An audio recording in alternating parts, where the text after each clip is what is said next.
I persisted.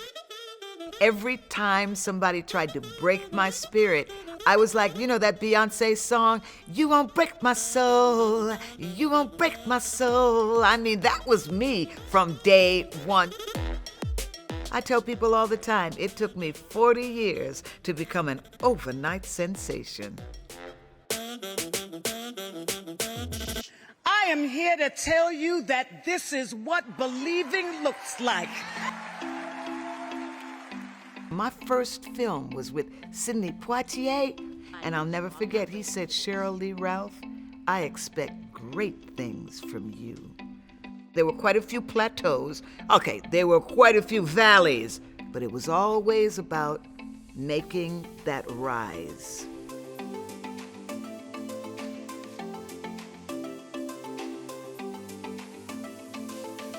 At the beginning of my journey as an actress, a black actress in Hollywood, it was very difficult. I cannot tell you how many times people wanted to tell you what they thought about you and your blackness.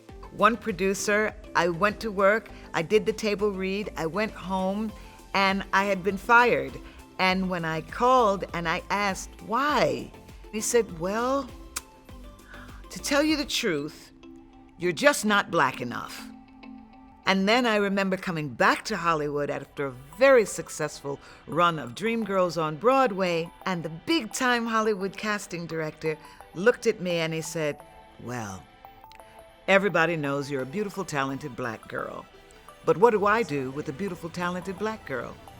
Do I put you in a movie with Tom Cruise? Does he kiss you? Who goes to see that movie? I can't even say it. I mean, my God." And I thought to myself, wow, they're really trying to break me here, break my spirit. But I walked out of that interview and I had to rethink what he said to me. And I said, wait a minute.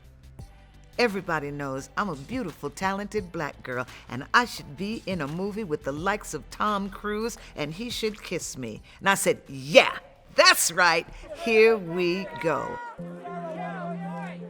My parents did such a good job of preparing me to get over hurdles.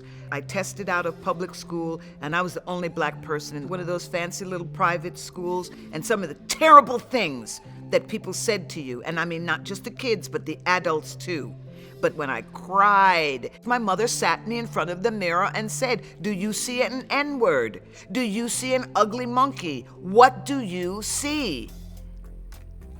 Hey, and I've learned to look in that mirror and love what I see.